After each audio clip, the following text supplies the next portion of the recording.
I never thought the day would come when I'd feel like hired help in my own family.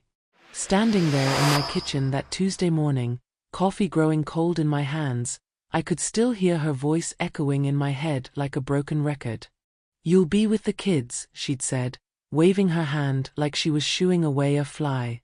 "We've got 7 little ones in the family now, and you're good with them. It'll be perfect. You'll keep them busy so the rest of us can enjoy the wedding." The rest of us. Those 3 words hit me like a slap across the face. Here I was, the mother of the groom, the woman who raised that boy single-handedly after his father died too young, and she was talking about me like I wasn't even family. Like I was some random stranger she'd hired off the internet to watch her relatives' kids. This wasn't just any wedding we were talking about. This was my son's wedding. My only son. The boy I'd worked 3 jobs to put through college, the one I'd prayed over every single night, the child who used to crawl into my bed during thunderstorms and tell me I was his superhero. Hi viewers, kindly tell us where you're watching from and what time it is. Warm welcome to the family, enjoy the story. And now, on what should have been one of the proudest days of my life, she wanted me tucked away in some back room with 7 screaming children while everyone else clinked champagne glasses and took family photos. Photos I apparently wouldn't be in. At first, I thought maybe I'd misheard her. Maybe she meant something different. So I asked, real gentle-like, just to make sure I understood correctly. She looked me dead in the eye and said, "Yes. Babysitting. That's exactly what we need you for." Like I was the help. Like I was nothing more than a warm body to keep the kids quiet. I smiled. I nodded. I even said, "All right," because sometimes in life you swallow your hurt rather than let people see you bleed all over their nice clean floors. But inside? Inside, my chest was burning with a fire I hadn't felt in years. See, what I didn't know then was that this babysitting assignment was just the tip of the iceberg. What looked like a simple insult was actually the first move in a much bigger game. A game where the prize was my son, my legacy, and everything I'd built over the years. But I'm getting ahead of myself. The days after that conversation crawled by like wounded animals. I kept replaying her words, feeling smaller and more invisible each time. That's when I started noticing things I'd been too polite to see before. Like how she never called me by my name anymore, just his mom when she had to reference me at all. Or how she'd introduce me to her friends as the family babysitter with this little laugh, like it was some kind of inside joke. Those weren't jokes. They were rehearsals. My house felt emptier than usual those nights. I'd sit at my kitchen table with lukewarm tea, staring at the chair where my son used to do his homework, remembering all the sacrifices I'd made. The overtime shifts when my back ached. The nights I went without dinner so he could have seconds.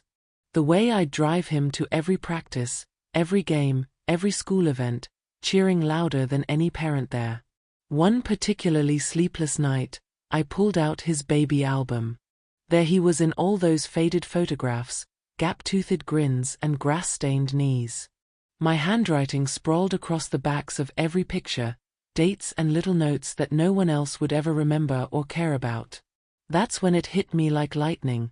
Memories fade, but records last forever. And records, well, records had always been my superpower. When landlords tried to cheat me, I had every lease filed neat and tidy in labeled folders. When my husband passed and the insurance company played games, it was my meticulous paperwork that saved me from drowning in debt. When bills piled up like snow in winter, I kept every receipt, every statement, every proof of payment. Paper trails don't lie. People do, but paper tells the truth. So when my daughter-in-law tried to turn me into unpaid childcare, something deep in my gut whispered, "Pay attention. Keep track. Something bigger is happening here." And I was right. What I didn't know then was that the babysitting assignment was only the surface of a far more sinister plan. A plan to erase me completely from my own son's life, starting with his wedding day and ending with something that would shock me to my core. The memories came flooding back like a dam had burst wide open. Sitting there in my empty house, I couldn't stop thinking about the early years when it was just me and my boy against the world. I was 26 when his father died in that car accident. 26 with a 2-year-old and bills that kept coming no matter how many tears I cried. Most women my age were worried about what dress to wear on Saturday night. Me? I was clipping coupons and working the night shift at the diner so I could be home when my son woke up. Those weren't the glamorous years, but they were ours. Every scraped knee I kissed better, every bedtime story I read until my voice went hoarse, every soccer game I cheered at from the sidelines in my waitress uniform because I'd come straight from work. That boy was my whole world, and I was his. I remember the night he graduated high school. Valedictorian. Full scholarship to college. He hugged me so tight I thought my ribs might crack, and whispered in my ear, "I couldn't have done this without you, Mom. You're my hero." My hero. Not his babysitter. His hero. But somewhere between that graduation night and his wedding announcement, things had shifted. Phone calls got shorter. Visits became monthly, then every few months. And when he did come around, she was always there, steering the conversation, answering questions I'd asked him, making decisions about his life like I wasn't even in the room. At first, I told myself it was normal. Young couples need their space. New relationships require adjustment. But then the little cuts started. The way she'd interrupt when I was talking to my son. How she'd roll her eyes when I shared a memory from his childhood. The times she'd check her phone while I was speaking, like my words weren't worth her attention.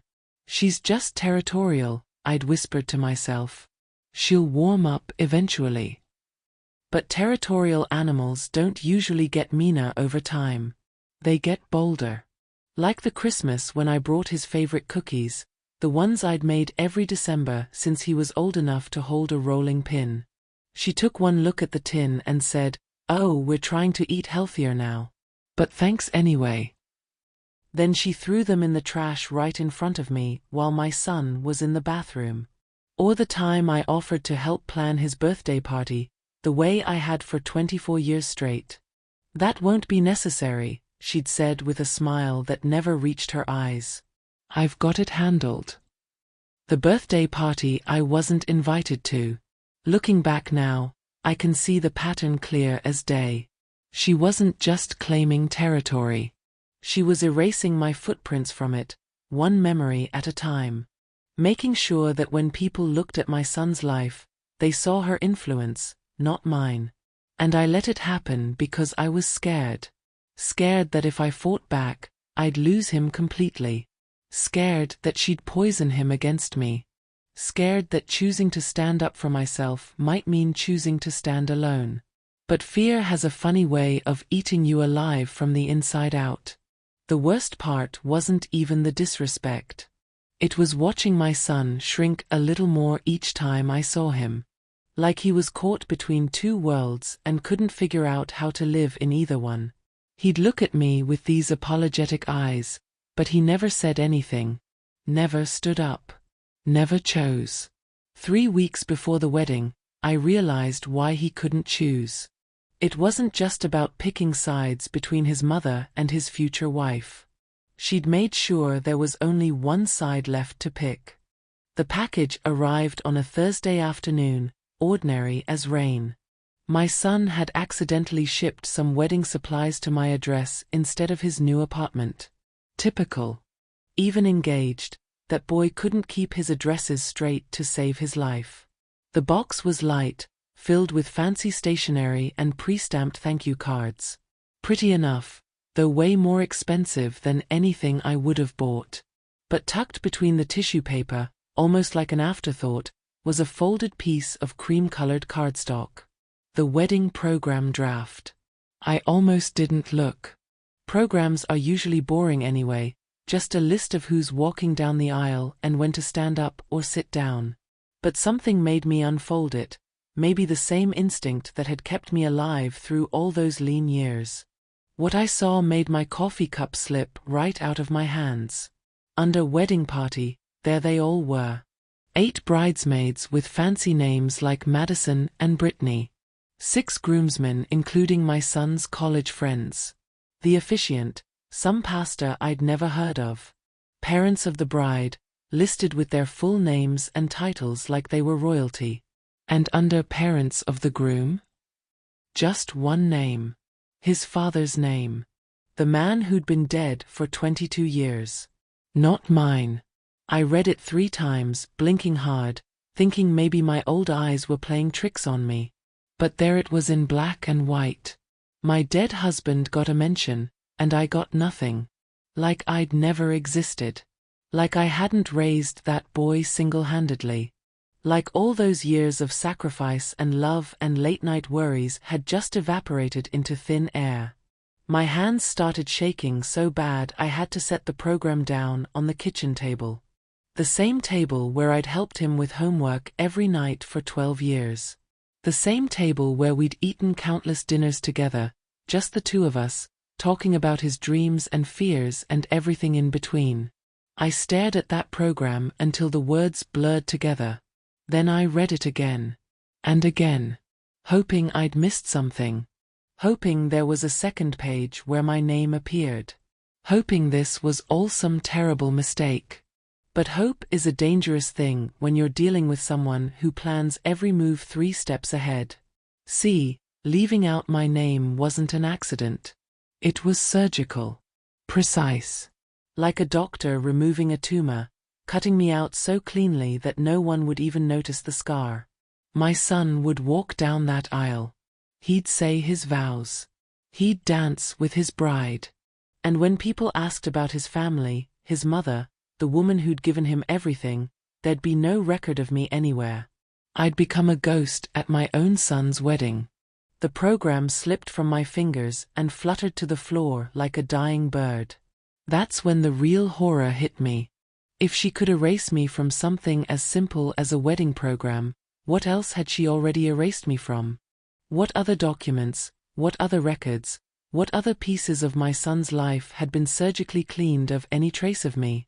I thought about all those times she'd insisted on handling the paperwork for family events. All those conversations about updating things.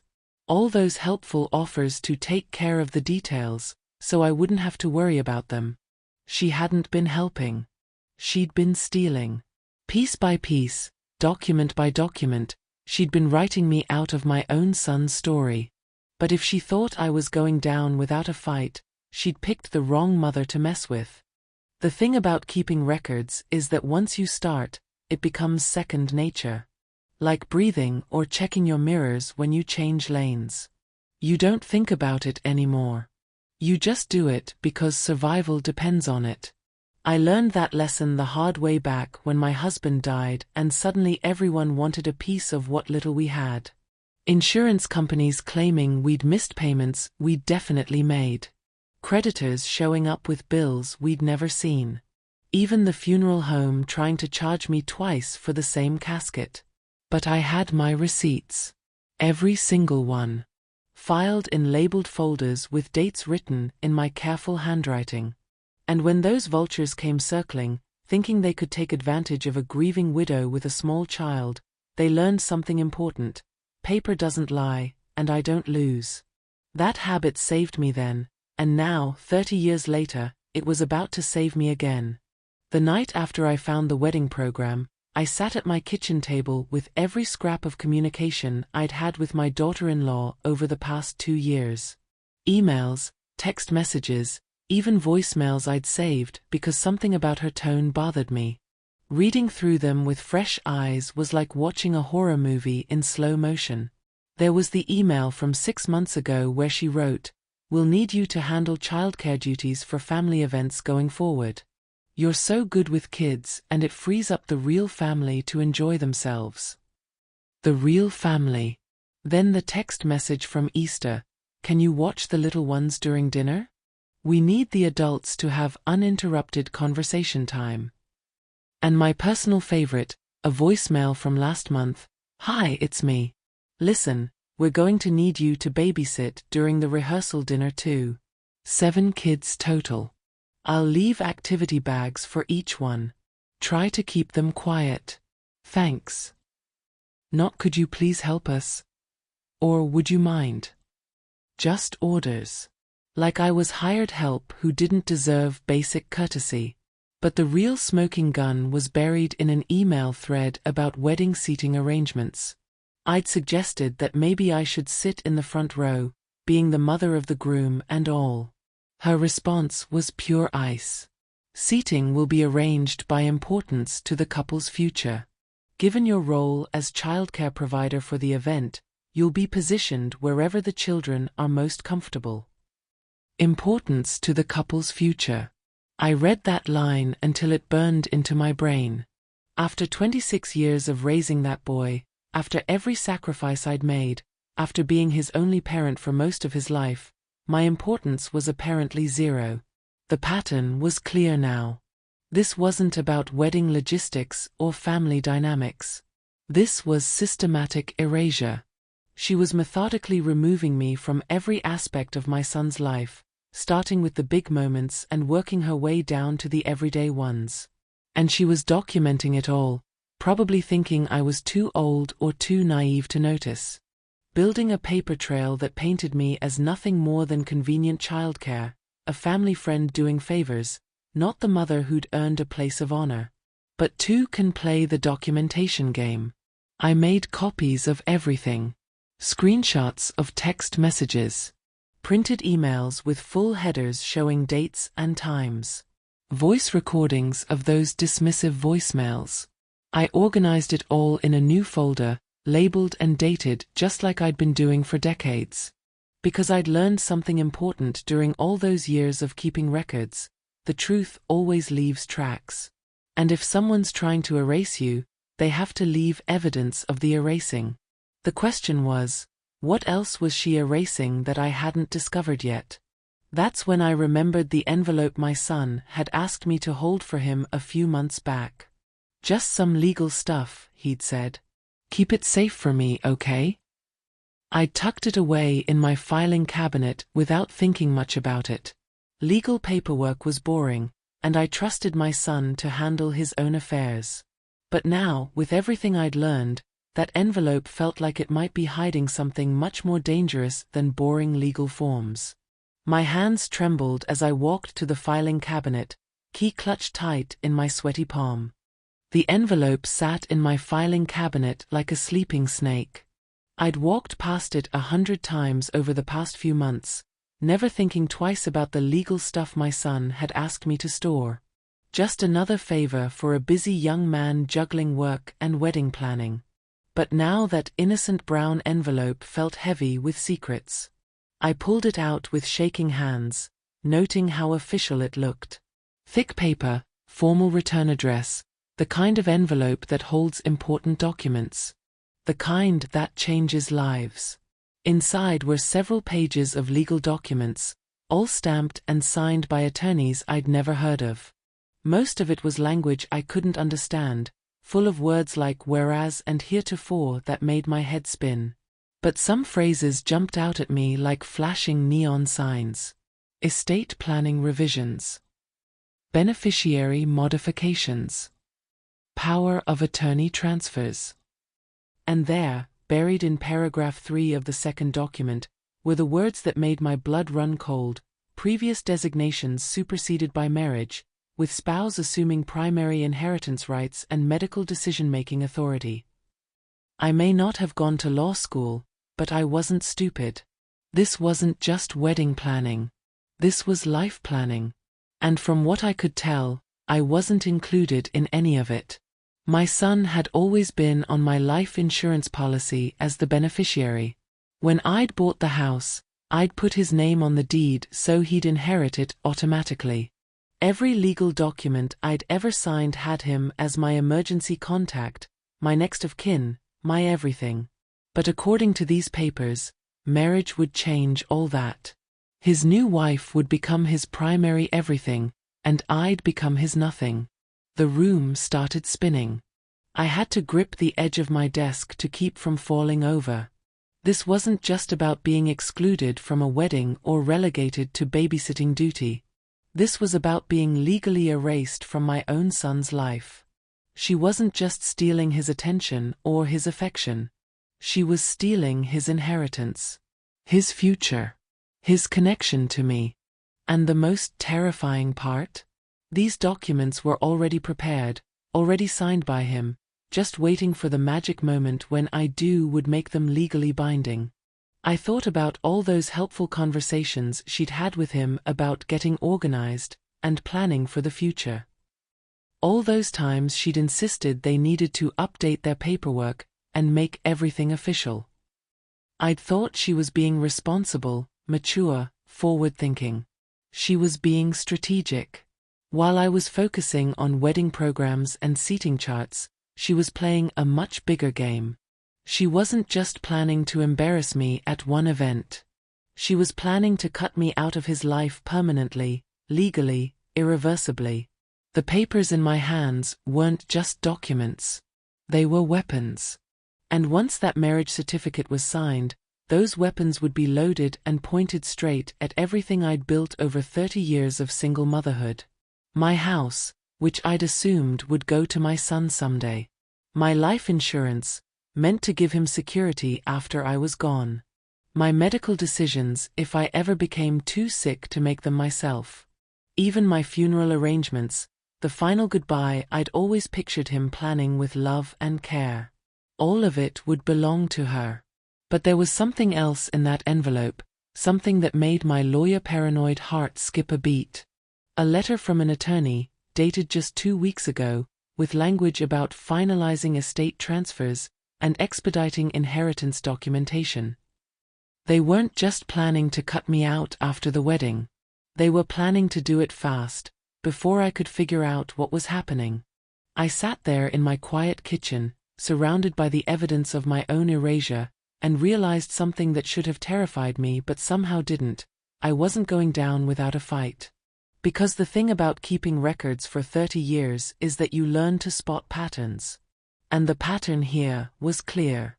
She'd made one crucial mistake in all her careful planning. She'd left a paper trail. I didn't sleep that night. Instead, I sat at my kitchen table staring at those legal documents until my eyes burned. The words swam together, but their meaning was crystal clear. I needed help, and I needed it fast. The next morning, I called the one person I knew who understood both legal paperwork and family betrayal. Corinne had been my friend since church choir practice 20 years ago, back when we were both trying to figure out how to be single mothers without losing our minds. She'd worked her way up from secretary to paralegal at a downtown law firm, and she'd seen enough family drama to fill a library. "Honey, you need to come in today," she said after I explained everything over the phone. "And bring every single piece of paper you mentioned." Her office was small but organized, files stacked neat as soldiers along every wall. Corinne took one look at me and poured 2 cups of coffee strong enough to wake the dead. "Show me what you've got," she said, settling her reading glasses on her nose. I spread everything across her desk like evidence at a crime scene. The wedding program draft. The emails treating me like hired help. The legal documents about estate transfers. Even screenshots of text messages where my daughter-in-law had been particularly dismissive. Corinne studied each page in silence, her expression growing darker with every document. When she finished, she leaned back in her chair and shook her head. "Oh, sweetie. You're not imagining this. She's building a paper wall around you, brick by brick." "What does that mean exactly?" "It means she's been planning this for months, maybe years. Look here." She pointed to dates on the estate documents. These were prepared 6 months ago, long before the wedding planning got serious. And here, in the email threads, she's establishing a pattern of treating you as hired help, not family. My heart sank. So it's legal? She can really cut me out. Not if we move fast. Corinne's voice hardened. "But honey, This is beyond my expertise. You need someone who specializes in family law and estate disputes. That's how I ended up in Dr. Patricia Yates' office 2 days later. Dr. Yates wasn't what I expected from a lawyer. No flashy suit or intimidating desk.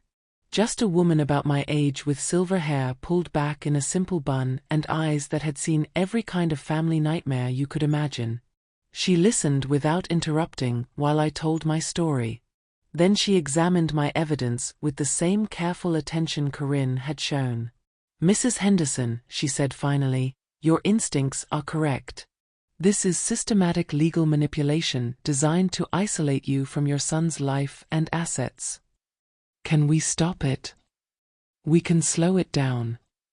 She pulled out a legal pad and started writing. "I'm going to file what's called a precautionary hold on any estate changes until we can investigate potential undue influence." Undue influence? When someone uses their relationship with another person to manipulate legal decisions. If your son is being pressured into signing documents that harm his relationship with you, that's grounds for legal intervention. The paperwork took less than an hour to prepare, but Dr. Yates warned me it was just the first step. "This hold will freeze those estate documents temporarily," she explained. "But the real battle will be proving that your daughter-in-law is deliberately manipulating your son." "How do we prove that?" Dr. Yates smiled, and for the first time in weeks, I felt a flutter of hope. "Honey, she already proved it for us. People who are innocent don't create this much documentation of their innocence. The very fact that she's been so careful to establish you as just the babysitter in writing tells us she knows exactly what she's doing." The legal hold was filed that afternoon. By evening, my daughter-in-law would discover that her carefully laid plans had hit their first major snag. But I still had a wedding to get through, and she didn't know yet that I'd figured out her game. The morning of the wedding, I stood in front of my bedroom mirror for a long time. The woman looking back at me had aged 10 years in the past month, but there was something different in her eyes now. Something that hadn't been there before. Fight. I'd chosen my outfit carefully. Not the modest beige dress my daughter-in-law had suggested I wear, "So you blend in with the background," she'd said with that fake smile. Instead, I put on the deep emerald dress I'd been saving for special occasions. The one that made my eyes look bright and brought out what was left of the red in my graying hair. Around my neck went the pearl necklace my husband had given me for our 5th anniversary. The one I'd worn to my son's high school graduation, his college graduation, every important moment in his life. If this was going to be a battle, I'd wear my armor. The wedding was at some fancy venue downtown, all white columns and crystal chandeliers. I arrived exactly on time, not early like the hired help would, not late like someone who didn't matter. Right on time like a mother of the groom should. Sure enough, the wedding coordinator spotted me the minute I walked in. "Oh, Mrs. Henderson," she chirped, clipboard clutched to her chest. "The children are all set up in the side room. I have activity bags for each one, and there's juice boxes and—" "No, thank you," I said with the sweetest smile I could manage. "I have other plans today." She blinked like I'd spoken in a foreign language. "But, the children. Mrs. Davidson said you'd be watching them during the ceremony." Mrs. Davidson was mistaken. Before she could argue, I walked past her toward the main chapel. My heart was hammering so hard I thought it might burst right out of my chest, but my feet kept moving forward. The sanctuary was filling up with guests, everyone dressed in their Sunday best and chattering excitedly. I could see my daughter-in-law near the front, directing bridesmaids and adjusting flowers. She hadn't noticed me yet. An usher approached with that polite smile they train wedding staff to wear. "Are you here for the bride or groom?" "I'm the mother of the groom," I said, my voice steady as stone. His smile faltered. He glanced down at what must have been a seating chart, then back at me with confusion. "I'm sorry, ma'am, But I don't have you on the list for family seating. Then your list is wrong. The poor boy looked like he wanted to disappear into the floor. Behind him, I could see my daughter-in-law finally spotting me. Her face went through about 6 different expressions in 2 seconds, landing on barely concealed fury. She glided over in her white dress, every inch the perfect bride except for the ice in her eyes. "What are you doing?" she hissed under her breath. "The children are waiting for you." "The children will have to wait for someone else. We discussed this. You agreed to babysit." "I agreed to nothing." I kept my voice calm and pleasant, the way I'd learned to do during all those years of dealing with difficult customers at the diner. "I'm here to watch my son get married." She opened her mouth to argue, but just then the music started. The ceremony was beginning, and she couldn't make a scene without ruining her perfect day. "This isn't over," she whispered. "No," I agreed. "It's not." I found a seat in the 3rd row, right behind the reserved family section.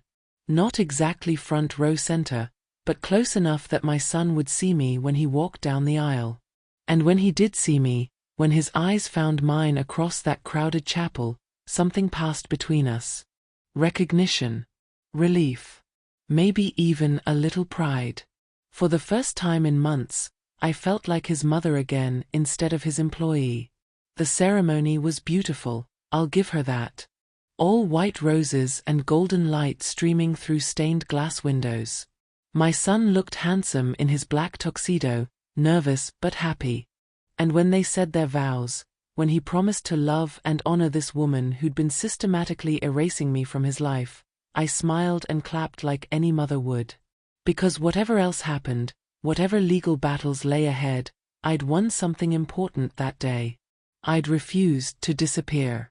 But as I watched them kiss and the congregation erupted in cheers, I caught sight of my daughter-in-law's face over my son's shoulder. She was looking directly at me, and her expression promised that this wedding was just the beginning of our war. The reception was held in the venue's grand ballroom, all twinkling lights and white tablecloths that probably cost more than I made in a month. I'd been dreading this part, wondering where they'd try to seat me now that their babysitting plan had fallen through. But as guests filed in and found their tables, something wonderful happened. The programs being handed out weren't the ones from that horrible draft I'd found weeks ago. These programs listed both parents of the groom, my name printed in elegant script right where it belonged. My son found me during the cocktail hour, weaving through the crowd with 2 glasses of champagne. "Mom," he said, and there was something in his voice I hadn't heard in months. Warmth. Recognition. Love. "You look beautiful today," I told him, meaning every word. "Happy." He smiled, but it didn't quite reach his eyes. "I'm glad you're here. In the front row where you belong. Your wife might disagree with that." He was quiet for a moment, swirling the champagne in his glass. "Mom, I need to tell you something." My heart clenched. "What is it, sweetheart?" "I know what she's been doing. The way she talks to you, treats you. I've known for a while, and I should have said something sooner." "Then why didn't you?" He looked down at his hands, suddenly looking like the little boy who used to confess to breaking dishes or tracking mud through the house. "Because I was scared. Scared that if I stood up to her, she'd leave. And I love her, Mom. I really do. But I love you too. And what she's been doing isn't right." He met my eyes. The legal stuff, the papers she had me sign. I didn't really understand what they meant until my lawyer friend Tom explained it to me yesterday. My pulse quickened. "What did Tom tell you?" "That those documents would have cut you out of everything. My inheritance, medical decisions, even funeral planning if something happened to me. She said it was just standard marriage paperwork, but Tom said it was way more than that." Relief flooded through me like warm honey. He knew. My son knew what she'd been trying to do. I went to the law office this morning, he continued. Told them I wanted to review everything before I signed anything else. That's when I found out about the legal hold you filed. I held my breath. Are you angry? Angry? He laughed, but there was no humor in it. Mom, I'm ashamed. Ashamed that I let it get this far. Ashamed that you had to protect yourself from my own wife. She's manipulative, sweetheart. It's not your fault. But it is my fault that I didn't see it sooner. Or maybe I did see it, and I just didn't want to admit it. Across the room, I could see his new wife laughing with her bridesmaids, holding court like a queen. She looked radiant and perfect and completely unaware that her carefully constructed plan was crumbling. What happens now? I asked. Now we fix it. The lawyer is drawing up new documents that protect both you and her, but fairly. No more cutting anyone out. No more games. And if she doesn't like that? My son's jaw tightened. Then she'll have to decide what's more important to her. Being married to me, or controlling my family. The DJ announced that dinner was served, and guests began moving toward their assigned tables. My son took my arm and walked me to the family table, right up front where the mother of the groom belonged. As we sat down, I caught my daughter-in-law watching us from across the room. Her smile was still perfect, but her eyes told a different story. She knew something had shifted. She just didn't know how much. The evening passed in a blur of speeches and dancing and cake cutting. Every time someone asked about my role in the wedding, my son was quick to introduce me properly. This is my mother, he'd say with pride. The woman who raised me. Not the babysitter. Not hired help. His mother. And when the last dance played and the happy couple prepared to leave for their honeymoon, my son hugged me tight and whispered, "Thank you for fighting for us, Mom. For fighting for our family." I hugged him back, breathing in the scent of his cologne mixed with wedding cake and champagne. That's what mothers do, sweetheart. We fight. But as I watched them drive away in their decorated car, trailing tin cans and good wishes, I knew this fight wasn't over. It was just getting started. The honeymoon lasted 2 weeks. 2 weeks of blessed quiet while I waited to see what would happen next. I'd won the wedding battle, but the war for my son's future was far from over. Dr. Yates called 3 days after they returned. The other side wants to negotiate, she said without preamble. Their lawyer reached out this morning. What does that mean exactly? It means your daughter-in-law knows she overplayed her hand. The legal hold exposed her strategy, and now she's scrambling to salvage what she can. We met at Dr. Yates' office the following Tuesday. Just me, Dr. Yates, and a stack of revised legal documents that would reshape my family's future.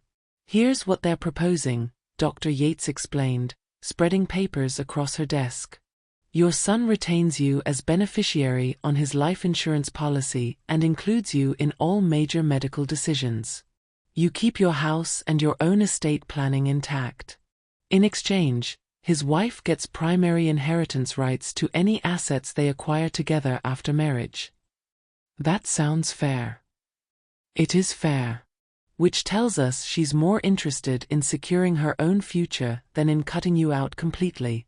The vindictive stuff, the babysitting humiliation, that was personal. But this is business. And my son agreed to this? Dr. Yates smiled. Honey, your son insisted on it. According to their lawyer, he told his wife that any marriage contract had to include protections for you, or there wouldn't be a marriage contract at all. I felt tears prick my eyes. After months of feeling invisible, my son had finally stood up for me in the way that mattered most. The settlement meeting was held in a conference room that smelled like leather and old books. My daughter-in-law sat across from me, perfectly groomed as always, but there was a tightness around her eyes that hadn't been there before. Her lawyer, a sharp-faced man in an expensive suit, did most of the talking. Our clients are prepared to finalize these revised estate documents, with the understanding that all previous versions are null and void. Agreed, Dr. Yates said calmly. There's one additional condition. The sharp-faced lawyer looked directly at me. Our client requests that family communications going forward be handled respectfully and professionally. I almost laughed. She was demanding that I be nice to her, after everything she'd done. Of course, I said sweetly. I've always believed in treating family with respect. My daughter-in-law's cheek twitched, but she said nothing. The signing took less than an hour. Papers shuffled, pens scratched across official documents, and just like that, my place in my son's life was legally secured. But the real victory wasn't in the signatures or the legal protections. It was in the phone call I got that evening from my son. Mom, I wanted to thank you. For what, sweetheart? For not giving up on us. For fighting when I was too weak to fight myself. You weren't weak. You were caught in the middle. Maybe. But you showed me something important. You showed me that love doesn't mean letting people walk all over you. That standing up for family isn't the same as tearing family apart. I closed my eyes, feeling a peace I hadn't known in months settle over me. So what happens now? I asked. Now we rebuild. The right way this time. And you know what? We did rebuild. It took time, and it wasn't always easy, but we found our way back to each other. My daughter-in-law and I would never be best friends, but we learned to coexist with mutual respect. She got her secure future, and I kept my rightful place in my son's life. But most importantly, my son learned that he didn't have to choose between loving his wife and honoring his mother. He could do both. 6 months later, I got a phone call that changed everything I thought I knew about my daughter-in-law. It was my son, and his voice was shaky in a way that immediately set off alarm bells. Mom, can you come over? We need to talk. I found them in their living room, sitting on opposite ends of the couch like strangers. My daughter-in-law looked smaller somehow, vulnerable in a way I'd never seen before. What's wrong? I asked, settling into the armchair across from them. My son glanced at his wife, then back at me. Tell her, he said quietly. She took a deep breath, and when she spoke, her voice was barely a whisper. I owe you an apology. I waited. The way I treated you, the things I did. It wasn't about you. It was about me. I don't understand. She looked down at her hands, twisting her wedding ring around her finger. My mother died when I was 12. My father remarried a year later, and my stepmother spent the next 6 years trying to erase every trace of my mom from our lives. The words hung in the air between us. She threw away my mother's pictures, her jewelry, even her recipes. Said it wasn't healthy to live in the past. By the time I graduated high school, it was like my mom had never existed. I felt something shift in my chest, a recognition of old pain. When I met your son and saw how close you two were, how much he loved and respected you, I was terrified. Terrified of what? That you'd do to me what my stepmother did to my mom's memory. That you'd try to erase me the way I'd been erased. She finally looked up at me, and her eyes were bright with unshed tears. So I decided to erase you first. The room was quiet except for the tick of the mantel clock. I convinced myself I was protecting my marriage, my future. But really, I was just a scared little girl trying to make sure no one could hurt me the way my stepmother had hurt me. My son reached over and took her hand. She's been in therapy since the wedding, working through all of this. I stared at this woman who'd caused me so much pain, seeing her clearly for the first time. Not a villain or a manipulator, but a wounded child who'd grown up believing that love was a competition with only one winner. I'm sorry, she said again. I'm so sorry for everything. And here's the thing about forgiveness. Sometimes it comes like lightning, sudden and bright and impossible to ignore. I forgive you, I said, and meant it. She started crying then, real tears that washed away months of careful masks and pretense. I don't know how to be a daughter-in-law, she whispered. I never had an example of how it's supposed to work. I moved to the couch and sat beside her, doing something I'd never thought I'd do. I put my arms around this woman who'd tried to erase me, and I held her while she cried. It's not about erasing anyone, I told her gently. There's room for all of us in his heart. There always has been. That night, we had our first real conversation. Not mother-in-law and daughter-in-law, but two women who'd both learned hard lessons about love and loss and the courage it takes to let people in. She told me about her mother, a teacher who'd died too young from cancer. I told her about my husband, and the long lonely years of raising my son alone. And slowly, carefully, we began to build something new. Not the instant bond of fairy tales, but the harder, more valuable connection of two people who'd chosen to trust despite their scars. Today, 3 years later, she calls me Mom. Not because she has to, but because she wants to. And when my granddaughter was born last spring, she asked if we could use my mother's name as her middle name. For both grandmothers, she said, holding that perfect little baby. The one who's here, and the one who's watching. I share this story not because I want sympathy or praise, but because I learned something important that changed how I see the world. Hurt people, but healed people can heal people too. My daughter-in-law thought she could hire me as a babysitter for 7 kids at her wedding, thought she could erase me from my own son's story. But I changed my plans, and in doing so, I didn't just reclaim my place in my family. I helped heal a broken girl who'd been carrying her pain for 20 years. Because sometimes the greatest victories aren't about winning or losing. Sometimes they're about understanding that the person trying to hurt you is probably hurting worse than you are. And sometimes, if you're very lucky, fighting for your family means fighting for all of it. Even the parts that try to push you away. That's the truth I want to leave you with. Love isn't a competition.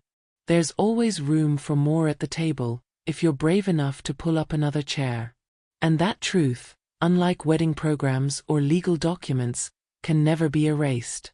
Thank you so much for watching this incredible journey of family, forgiveness, and finding your voice.